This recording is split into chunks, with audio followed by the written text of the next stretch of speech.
Minister quarters లో రవాణా శాఖ మంత్రితో ఆర్టీసీ ఎండీ నాగిరెడ్డి భేటీ అయ్యారు. ఆర్టీసీ సమ్మె నేపథ్యంలో ఆర్టీసీ యాజమాన్యంతో మంత్రి పొన్నం చర్చిస్తూ ఉన్నారు. ఈ రోజు ఆర్టీసీ జేఏసీని చర్చలకు పిలవకపోతే రేపటి నుంచి సమ్మెకు దిగనున్నారు. ప్రత్యామ్నాయ ఏర్పాట్లు, ఆర్టీసీ జేఏసీతో సంప్రదింపులకు పిలిచే అంశంపై నాగిరెడ్డితో మంత్రి పొన్నం చర్చిస్తున్నట్లు తెలుస్తోంది.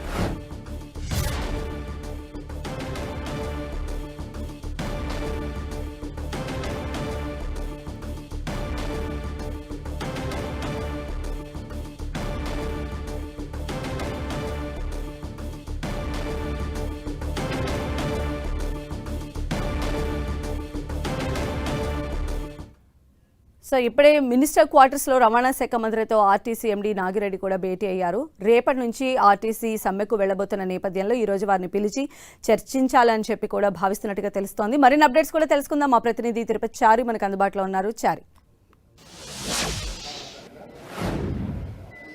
ఆర్టీసీ సంఘాల జేఏసీ ఆధ్వర్యంలో రేపు సమ్మె చేపట్టేందుకు సిద్ధమైంది. ఒకవైపు ఈ సమ్మె నేపథ్యంలో ఈరోజు ఉదయం ఆర్టీసీ సంఘాల నేతలు ఇదే విషయంపై చర్చించేందుకు మినిస్టర్ క్వార్టర్స్లోని మంత్రి పొన్నం ప్రభాకర్ నివాసానికి వచ్చారు.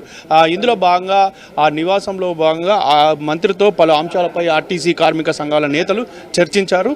ఇందులో అనేక అంశాలపై చర్చించి ప్రధానంగా ఉన్న డిమాండ్లపైన ఒకవైపు ఆర్టీసీ సంఘాల నేతలకు సంబంధించి విలీనం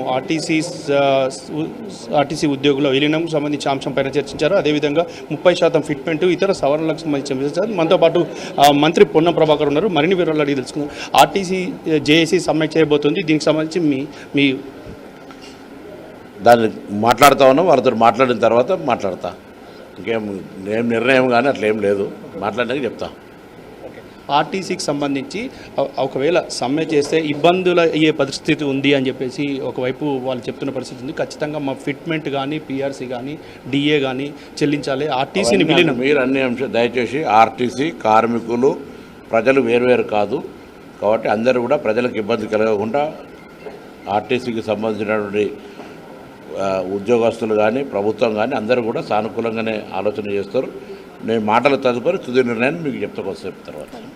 మొత్తానికైతే ఆర్టీసీకి సంబంధించిన కార్మికుల సమ్మె విషయంలో చర్చిస్తాము. ఒకవైపు ఇటు నాగిరెడ్డి కూడా మంత్రితో భేటీ అయ్యారు. ఆర్టీసీ ఎండీ అధికారులు కూడా భేటీ అయ్యారు. ఈ సందర్భంగా ఆర్టీసీ కార్మికులు ఒకవేళ సమ్మెకు దిగితే ఎలాంటి చర్యలు చేపట్టాలి, ముందస్తుగా ఎలాంటి చర్యలు చేపట్టాలంటూ కూడా ఈ సమావేశంలో ఇచ్చారు. దీనిపైన ఆర్టీసీ కార్మిక సంఘాలతో కూడా చర్చలు జరిపే అంశంపైన కూడా చర్చించారు.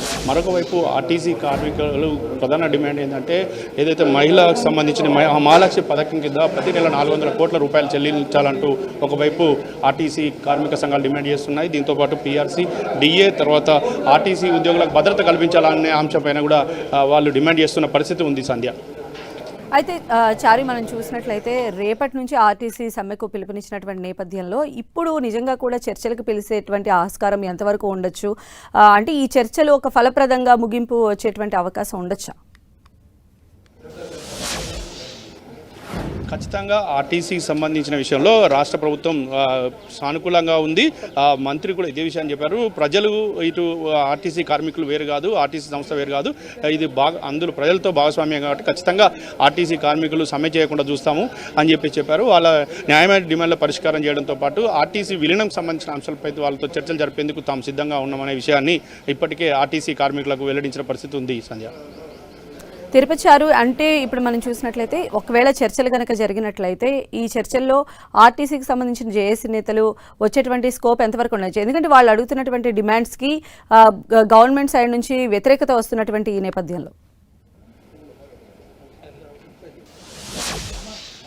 ఖచ్చితంగా ఇప్పటికే ఈ రాష్ట్ర ప్రభుత్వం ప్రకటించిన ఏదైతే ఆర్టీసీ కార్మికుల సంబంధించిన విలీనం సంబంధించి ఖచ్చితంగా చర్యలు తీసుకుంటామనే దిశలో ప్రభుత్వం ఉంది. అదొక వైపు. దీంతోపాటు డిఏపి ఇటు పీఆర్సీకి సంబంధించిన విషయంలో ఖచ్చితంగా దానికి సంబంధించి ఇప్పటికే పీఆర్సీ కమిటీ కొనసాగుతున్న నేపథ్యంలో ఒకవైపు డిఏ చెల్లింపుల విషయంలో కూడా ప్రభుత్వం ఒక నిర్ణయం తీసుకునే అవకాశం ఉంది. ఉద్యోగులతో పాటు ఆర్టీసీలకు సంబంధించిన కార్మికులకు ఇదే ఇంకా అద్దె బస్సులు, అదేవిధంగా ఇతర సమస్యల పైన కూడా కార్మిక సంఘాలు డిమాండ్ చేస్తున్న పరిస్థితి ఉంది.